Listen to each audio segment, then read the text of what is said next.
Hello dear students, once again welcome you to the Mission Faculty online classes. Today we study about the political science for class 9 and it is our third part of the chapter electoral politics. तो इसमें आज हमारा topic है election procedures के बारे में पढ़ेंगे। Election जो होते हैं वो किस तरीके से होते हैं, क्या क्या करना पड़ता है उसके बारे में। तो first of all the election procedure, तो उसमें पहला वाला ऑप्शन जाता है प्रिपरेशन ऑफ इलेक्टोरल रोल्स, यानी कि वोटिंग वोटर लिस्ट जो होती है उसको प्रिपेयर करने के बाद में once all the constituencies are decided to next step is to be decide to voters who can vote. तो जब हमारी constituencies decide लगती है, सिर्फ 543 constituencies decide होगी। उसी तरीके से देखते हैं तो जब constituencies decide करते हैं उसमें अगला स्टेप आता है क्या कि जो next step to decide the voters who can vote, यानी उन voters को decide करना होता है जो votings कर सकते हैं। In a democratic election, the list of those who are eligible to vote is prepared much before the election. तो अगर देखें जो लिस्ट है वो लोग उन लोगों के लिए जो वोट रेंटिंग राइट्स रखते हैं या वोटिंग कर सकते हैं उसको बहुत पहले ही प्रिपेयर करने का काम शुरू कर दिया जाता है। The list of eligible voters is known as electoral rolls and is commonly known as voter list. तो नॉर्मली देखें तो वो लिस्ट जो इन वोटर्स के को फोकस करके बनाई जाती है उसे हम इलेक्टोरल रोल कहते हैं या फिर सिंपल से लैंग्वेज में कहते हैं वोटर लिस्ट। यानी कि वोटर लिस्ट वो लिस्ट होती है जिसमें वोटिंग करने वाले लोगों के नेम एंड डिटेल्स इलेक्टेड मतलब कलेक्टेड होते हैं। In India we follow the universal adult franchises all the citizens is 18 years or the above can vote without any discrimination based on the caste, color, religion and sex. तो यानी कि बिना किसी भेदभाव के, किसी धर्म जात का हो, किसी भी जगह का रहने वाला, किसी भी रंग का रहने वाला, कोई भी इंडियन जिसकी एज क्या 18 ईयर्स से अबव है, have a universal adult franchise, यानी उसको वोटिंग करने का राइट्स दिया गया है। But there is on exceptions of this, some criminals and the person who are unsound mind can be denied the right to vote. यानी कि ऐसे लोग जो criminals हो, criminal activities में involved हो या ऐसे लोग जो दिमाग से जिनका दिमाग ठीक ना हो, पागल हो, ऐसे लोगों के लिए वोटिंग राइट्स नहीं रखे गए, यानी वो वोट्स नहीं डाल सकते। फिर the voter list is prepared by the election commission. जो वोटर लिस्ट होता है वो किसके थ्रू प्रिपेयर किया जाता है? इलेक्शन कमीशन के through. In the last few years, a new system of election photo identity card has been introduced. पिछले कुछ सालों में अगर देखें तो अभी काफी टाइम हो गया। कुछ साल पहले से क्या किया गया? अब इलेक्शन फोटो आइडेंटिटी कार्ड को इशू करने लगा गया था। पहले केवल नाम होता, अब एक आइडेंटिटी कार्ड जनरेट किया जाता है। This has been done to ensure that no one's votes for someone else, यानी कि ये साफ साफ इसलिए रखा गया है ये फोटो आइडेंटिटी कार्ड कि कोई और दूसरे के लिए वोटिंग राइट्स का यूज ना कर सके। यानी कि मान लीजिए मैंने अपनी वोटिंग्स को कर लिया है, ठीक है, और मेरे नाम से कोई और जाके वोट डालने का काम करता है, तो ये जो गलत काम है इसको दूसरा कोई ना कर सके, इसलिए क्या किया गया? इलेक्शन फोटो आइडेंटिटी कार्ड को जनरेट करने का काम किया गया। हर आइडेंटिटी कार्ड पे या लिस्ट पे क्या होता है? कैंडिडेट का फोटो भी आता है, सॉरी मतलब जो वोटर्स होते हैं उनका फोटो आता है। कहता but the voters card is not yet compulsory for the votings. आज के टाइम देखिए वोटर्स कार्ड बहुत ज्यादा कंपल्सरी नहीं रह गया। For the voting the voters can show many others proof identity like a driving license, ration card and passport etc. लेकिन अगर वोटिंग की बात करें तो आज के टाइम में इनमें से किसी को भी, चाहे ड्राइविंग लाइसेंस हो, चाहे राशन कार्ड हो, चाहे पासपोर्ट हो, उनमें से किसी को भी दिखा के वो क्या कर सकता है? जो वोटर्स हैं वो वोट डाल सकता है। सेकंड बात करते हैं नॉमिनेशन ऑफ कैंडिडेट। जब कैंडिडेट की नॉमिनेशन की बात करते हैं आज के टाइम में कुछ इस तरीके से डिटेल्स सबको मिलती है। The true democracy demands that all should get an equal opportunities to elect as a ruler. यानी कि सभी के पास इक्वल अपॉर्चुनिटीज है कि वो अपने रूलर्स को इलेक्ट कर सके। In India anyone who can be voters can also become a candidates in election. India में क्या है? इंडिया में जो वोटर है वो भी कैंडिडेट हो सकता है इलेक्शन के लिए। The only difference is that in order to be candidates the minimum age is 25 years. तो कैंडिडेट होने के लिए कम से कम जो एज होना चाहिए वो कितना होना चाहिए 25 ईयर, और वाइल वोटिंग करने के लिए कितना एज होना चाहिए 18 ईयर। यानी कि आप जब वोटर होंगे तो 18 इयर्स में वोटिंग कर सकते हो, लेकिन कैंडिडेट बनने के लिए कम से कम आपको क्या करना होगा 25 इयर्स के एज को क्रॉस करना होगा। तो political parties nominate their candidates who get the party samples also. Political parties क्या करती है अपने कैंडिडेट को नॉमिनेट करने का काम करती है, और जब कैंडिडेट को नॉमिनेट काम करने का काम करती है, नॉमिनेट करने का काम करती है, तो क्या करती है पार्टी का सैंपल्स उनको अपनी पार्टी का पहचान और सपोर्ट भी देने का करती है। ठीक है, तो every person who wish to contest an election have to fill a nomination form।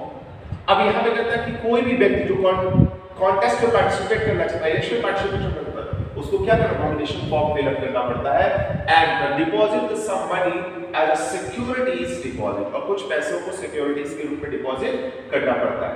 To check the entry of the criminal and the corrupt candidate the Supreme Court of India has given the some guideline to the election commission। अब ये देखने के लिए इससे पहले तय कि जो हमारा कैंडिडेट है या जो हमारा वोटर है कहीं क्रिमिनल तो नहीं ना है या अनसाउंड, तो ये तमाम तरह की जो प्रॉब्लम आती है क्रिमिनल एक्टिविटीज या क्रिमिनल या करप्ट कैंडिडेट को चूज, करप्ट कैंडिडेट जो है उसको वेरीफाई करने के लिए कि कैंडिडेट जो है वो ठीक है करप्ट नहीं है, इलेक्शन कमीशन को सुप्रीम कोर्ट ने कुछ राइट्स दे रखे हैं, उनके लिए कुछ गाइडलाइन जनरेट कर रहा है। According to this every candidate has to make a legal declaration giving the full details. अब इसके लिए क्या हर एक कैंडिडेट को क्या करना है लीगल डिक्लेरेशन देना पड़ेगा, फुल डिटेल्स यानी जो चीज उसके साथ है, जो चीज उसके पास है, सभी चीजों को फोकस करके उसको क्लियरिफिकेशन देना होगा। कहता है the supreme serious criminal cases pending against the candidates, अगर सीरियस केसेस इसके अगेंस्ट पेंडिंग हो, ठीक है, the details of the assets and liabilities of the candidates has and his or the her families। ठीक है, तो उसका जो डिटेल होगा एसेट्स एंड लायबिलिटीज का, जो भी उसकी संपत्ति है, जो भी उसके दायित्व है, उसकी जो उस कैंडिडेट की है, चाहे उसकी फैमिली का हो, इन सबका वो डिटेल देगा। साथ ही साथ election qualification of a candidate, qualification education qualification जो होगा, education qualification of a candidate, उसको कितना पढ़ा लिखा है उसका भी वो डिटेल देगा किसके नॉमिनेशन फॉर्म के साथ।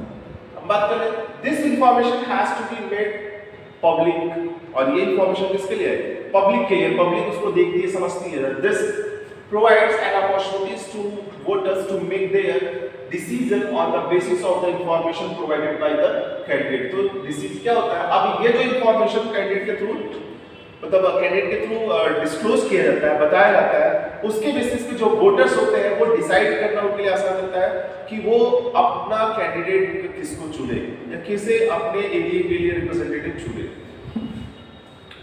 थर्ड सेशन आती है studies of the nominations paper. अब क्या होता है नॉमिनेशन पेपर्स को चेक करने की बात होती है, तो नॉमिनी कहता है the nomination paper are the assessment of the fixed date. तो नॉमिनेशन पेपर जो होता है एक फिक्स्ड डेट पे चेक करने का किया जाता है, उसकी जांच होती है। कहता है the incomplete or the incorrect papers are rejected by the commission. तो जो अब यहाँ पे क्या होता है हमारी सब कुछ ठीक है तो उसको एक्सेप्ट कर लेती है, लेकिन उसमें कहीं कोई प्रॉब्लम है या इनकम्प्लीट है या इनकरेक्ट है तो उसको रिजेक्शन करते वो कमीशन इलेक्शन कमीशन क्या करता है रिटर्न कर देता है। फिर कहता है विड्रॉल ऑफ द नॉमिनेशन। कुछ लोगों के लिए ऐसे मौके होते हैं कि भैया हमको इलेक्शन नहीं लड़ना है, हमारे अगेंस्ट बहुत अच्छा कैंडिडेट है, या फिर कुछ ऐसी सिचुएशन होती है जिसकी वजह से वो इलेक्शन नहीं लड़ना चाहते, तो वो उनके लिए एक टाइम पीरियड कहता है कि वो अपने नाम को वापस ले सकते हैं। वही चीज है withdrawal of the nomination. The candidates are given the date of for withdrawal of their names। तो उसके पास कुछ डेट देता है जिसके थ्रू क्या करे अपने डेट्स अपने नेम्स को विड्रॉल कर ले। Publication of the final list, उसके फाइनल लिस्ट को पब्लिक किया जाता है सीधे उसके सैंपल और कैंडिडेट के नाम के साथ। कहता after the withdrawing the final list is prepared. Withdrawing यानी कि जिसको नाम वापस लेना उसको लेने के बाद अगर नाम ले लेता है कोई तो ठीक, नहीं लेता तो भी हो जाते हैं, अगर ले लेता है तो उसके बाद क्या है फाइनल लिस्ट प्रिपेयर किया है और election symbols are allotted to the candidates और उनको इलेक्शन सिंबल्स होते हैं जो चिन्ह होते हैं वो दे दिए जाते हैं। Appointment of the electronic stock, उसका इलेक्ट्रॉनिक स्टॉक को अपॉइंटमेंट किया था कि ये वो लोग होते हैं जो इलेक्शन को मेंटेन करने का काम करते हैं। कहता है the election commission appoints the chief electoral officers for every state and one returning officer, requiring officials for the every constituencies, and these officers appoint several other officers who make the arrangement for the election. तो ये क्या करते हैं, कुछ ऐसे officers को election commission कुछ officers को इलेक्ट करने का काम करता है, वो लोकल कॉन्स्टिट्यूएंसीज में कुछ ऑफिसर्स को इलेक्ट करने का काम करते हैं, जो क्या करते हैं, इलेक्शन को प्रॉपर्ली हेल्ड करने में उनकी हेल्प करते हैं. According to the representations of the People Act 1988, the electoral staff will work under the control and the discipline of the Election Commission. अब इसके अंतर्गत क्या होता है, 1988 के अंतर्गत जो एक्ट लाया गया उसमें जो हमारे इलेक्टोरल ऑफिसर्स होते हैं, स्टाफ जो होते हैं, वो पूरी तरीके से क्या करते हैं, इलेक्शन कमीशन के अंदर कंट्रोल काम करते हैं. अब उसके बाद 7th पॉइंट की बात आती है इलेक्शन कैंपेनिंग, यानी कि चुनाव का प्रचार प्रसार करने की बात आती है.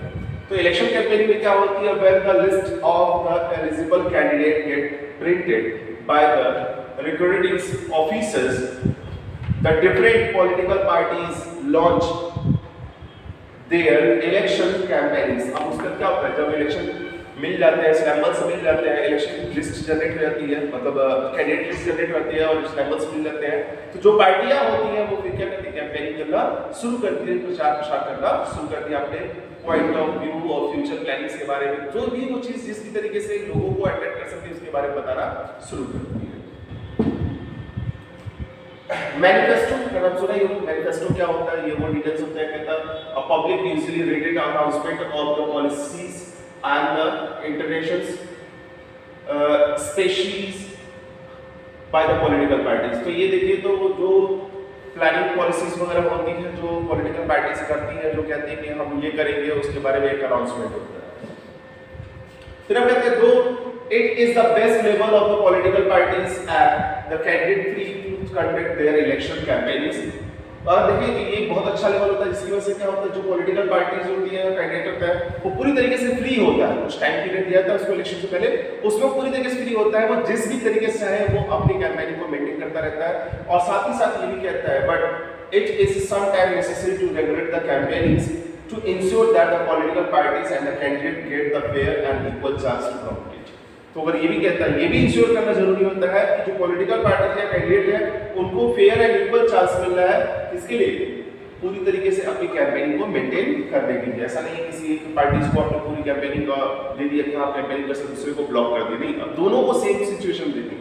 फिर कहता है according to the our election law no parties or no candidate can. हमारे इलेक्शन लॉ के थ्रू हमारी कुछ पार्टीज और कैंडिडेट क्या नहीं कर सकते. उसमें कहता था ब्रेव और द ट्रस्टेड वोटर्स, वोटर्स को कहता है कि धमकाने का काम जो नहीं कर सकते. लेकिन appeal to them in the name of the caste or reasons, जात और धर्म के नाम पे हम उनको अपील नहीं कर सकते कि हम आपकी जात के हैं तो हमें वोट दीजिए. साथ ही use the government resources for the election campaigning. और गवर्नमेंट में का पार्टी है, यानी जिस गवर्नमेंट की पार्टी है उसी का कैंडिडेट खड़ा है, तो वो उस गवर्नमेंट की जो रिसोर्सेज है उसको इस्तेमाल नहीं कर सकता.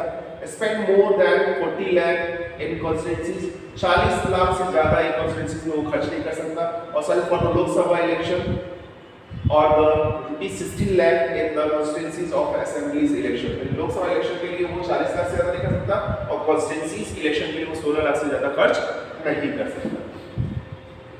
इफ they do so, अगर वो ऐसा करते हैं, like their election can be rejected by the court or even after they have been declared elected. तो अगर मान लो वो जीत भी जाते हैं, लेकिन अगर वो उस तरीके से जो कंडीशंस जनरेट की गई है कि ये चीज वो नहीं कर सकता, ऐसा करते हैं और जीत जाते हैं, तो उस सिचुएशन में सुप्रीम कोर्ट क्या कर सकता है, इस इलेक्शन को जो डिक्लेयर्ड इलेक्शन है उसको कैंसिल कर सकता है, रिजेक्ट कर सकता है. फिर कहता है इसके साथ कहता है, in the addition to the law, all the political parties in our countries have agreed to model code of conduct. तो हर एक पार्टी के पास, हमारी इलेक्शन कमीशन की जब बात करें तो जितनी पार्टीज है उनके पास अपना एक model of code of conduct होता है फॉर द इलेक्शन कैंपेनिंग के लिए. According to this no parties or candidate क्या है. इस मॉडल कोड ऑफ कंडक्ट के थ्रू देखा जाए तो कुछ पार्टीज क्या नहीं कर सकती या कोई कैंडिडेट क्या नहीं कर सकता. कहता है use any place or worship for the election programme. Propaganda यानी किसी भी हम पूजा वाले स्थल को इलेक्शन कैंपेनिंग के लिए या इलेक्शन प्रोपेगेंडा के लिए इस्तेमाल नहीं कर सकते। Use the government vehicles aircraft और the officials for the election. तो हम गवर्नमेंट के किसी भी व्हीकल को, चाहे वो हमारा एयरक्राफ्ट हो और ऑफिशियल व्हीकल्स हो या इलेक्शन के लिए उसको इस्तेमाल नहीं कर सकते। फिर कहता है once elections are announced the ministers shall not lay the foundation stones of any projects, take any big policies decisions or make any promissory to provide the public facilities। यानी कि इलेक्शन जब डिक्लेयर होता है तो situation में कोई भी parties या कोई भी मिनिस्टर उसकी पार्टी से रिलेटेड लोग खड़े हैं तो किसी तरीके का अनाउंसमेंट या किसी तरीके से लुभावने अनाउंसमेंट वो नहीं कर सकता कि हम ये काम करने जा रहे हैं, आप हमें वोट दीजिए, या ये काम करने वाले हैं हम इसको वोट दीजिए तो ये काम हम कर देंगे। तो इस तरह कोई चीज वो नहीं कर सकता। अब बात करें पोलिंग की, बात करें तो फाइनली ये सारी चीजें कैंपेनिंग में ओवर होने के बाद अब बात आती है पोलिंग की, यानी कि वोटिंग वाली दिन की। तो कहते हैं casting or the registrations of a vote in the an election is known as a polling. जो इलेक्शन में रजिस्ट्रेशन होते हैं वो पोलिंग। कहते हैं casting or the registration a vote in the election is known as a polling, यानी कि जो वो वोट इलेक्शन में पढ़ते हैं उसको पोलिंग कहते हैं। नॉर्मली ये भी कहता है on the election day every person whose name is on the voter list can go to near polling booth। यानी कि इलेक्शन वाले दिन पे हर एक व्यक्ति जिसका उस वोटर लिस्ट में नाम होता है वो अपने नियरेस्ट पोलिंग बूथ पे जाता है। और ये भी कहता है this situated in the school और द गवर्नमेंट ऑफिस, जो कि क्या होता है या तो स्कूल में, प्राइवेट स्कूल में या गवर्नमेंट ऑफिस में, कहीं ना कहीं गवर्नमेंट स्कूल या प्राइवेट स्कूल में कहीं ना कहीं वो क्या सिचुएटेड होता है उसको रखा जाता है। Before 1999 the ballot paper system was followed for the election, but under the ballot paper the voters used to put the stamp on the ballot paper. अगर 1999 से पहले की बात करें तो बैलेट सिस्टम यूज किया जाता था, जिसमें एक पेपर आता था, पेपर पे लोग स्टाम्प लगाने के बाद उसको फोल्ड करके बैलेट बॉक्स में रखने का करते थे। बट अगर आप बात करते हैं तो nowadays the electronic voting machine are used to record the voters. Votes को रिकॉर्ड करने के लिए आज के टाइम में क्या इलेक्ट्रॉनिक वोटिंग मशीन आ गई। पहले बैलेट बॉक्स आता था, उसमें लोग बैलेट पेपर पे क्या करते हैं वोटिंग राइट्स अपने मतलब अपनी ओपिनियंस को राइट ऑफ करने के बाद थप्पा लगाने का पेपर पे उसको क्या करते हैं बैलेट बॉक्स में डालते हैं काउंटिंग करते हैं। लेकिन अब क्या है वोटिंग राइट्स वोटिंग्स को कैलकुलेट करने के लिए इलेक्ट्रॉनिक वोटिंग मशीन आ गई है। The machine shows the name of the parties as well as the independent candidate and their syllabus. तो ये क्या करती है पार्टी का कैंडिडेट हो या इंडिपेंडेंट कैंडिडेट हो सभी के नाम और सिलेबस को दिखाने का काम करते हैं। उसमें पूरा का पूरा डिटेल्स होता है। While the casting of his vote, the voter have to press the button against the name of the candidate he or she wants to be cast his or her vote। यानी कि जो voters होता है वो क्या करता है अपने कैंडिडेट जिसको पसंद करता है उसके नाम के आगे एक बटन होता है उसको दबाने का काम करता है। इवन कहता है once the voters enter inside the booth, the election official identify her, put the mark on his fingers and allow him or her to cast। तो जब ऐसे क्या होता है आपने प्रोसीजर देखा ही होगा, जो लोग स्कूल में जाते हैं वोटिंग के लिए तो उनमें क्या होता है जो इलेक्टोरल ऑफिसर्स होते हैं वो क्या करते हैं इलेक्शन ऑफिसर्स वो क्या करते हैं एक कलर लेके हाथों में मार्क करने का काम करते हैं नेल पे, ठीक है, और उसके बाद उनको अलाउ करते हैं कि जाके आप वोटिंग्स कर सकते हैं। अब बात करते हैं काउंटिंग ऑफ वोटिंग्स। सारे वोटिंग्स पढ़ने के बाद क्या उसकी काउंटिंग की जाती है। तो Kolkata after the election is over the counting personnels are appointed by the election commission officer। तो इलेक्शन कमीशन क्या करता है उन लोगों को अपॉइंट करने का काम करता है जो काउंटिंग करने का काम करते हैं। who at the fixed place at the fixed time start their counting works in the presence of the recruiting officers। तो नॉर्मली देखिए तो जो इलेक्शन कमीशन के थ्रू जो ऑफिसर्स रिक्रूट किए जाते हैं उनके प्रेजेंस होने में क्या करते हैं जो इलेक्शन ऑफिसर क्या करता है जो काउंटिंग करने वाले ऑफिसर्स को इलेक्ट करता है उससे फिक्स प्लेस पे फिक्स टाइम में काउंटिंग कराने का काम शुरू कर दिया जाता है। इसका क्या कहता है काउंटिंग हो जाती है सारी चीजों को चेक कर लिया जाता है फिर डिक्लेरेशन किया जाता है रिजल्ट को कि हाँ भाई कौन सा कैंडिडेट जीता है और कौन सा कैंडिडेट कितने वोटों से हारा है। और उसके बाद क्या होता है इलेक्शन पिटीशन पे डाल दिया जाता है, तो यानी कि उसमें क्लियरेशन दिया जाता है, कहता था after the declaration of the election result the defeated candidate of the constituencies can file an election petition against the successful candidate within the fixed period of the concerned court or the election tribunal। तो normally इसमें क्या होता है कि अगर उसको doubt होता है, जब हारा हुआ कैंडिडेट जो होता है वो उसको डाउट होता है कि नहीं सारी चीजें फ्री एंड फेयर नहीं रही है, तो उसके अगेंस्ट वो क्या करता है, पिटीशन दायर कर सकता है, कोर्ट में वो एक आर्गुमेंट जनरेट कर सकता है कि नहीं ये सारी चीजें ठीक से नहीं, फिर उसको रीचेक किया जाए, रीचेक करने के बाद फिर से उसको वेरीफाई करें। अदरवाइज अगर ऐसा कुछ नहीं है तो एक क्लियरेशन देता है कि हाँ वो इसको एक्सेप्ट करता है, और उसके बाद फिर क्या कहता है, उसको गवर्नमेंट बनाने के लिए अप्रूवल मिल जाता है। So dear students, in this video that's all. If you have any type of queries or doubt, you should be consulted to the Google Classroom. Thank you.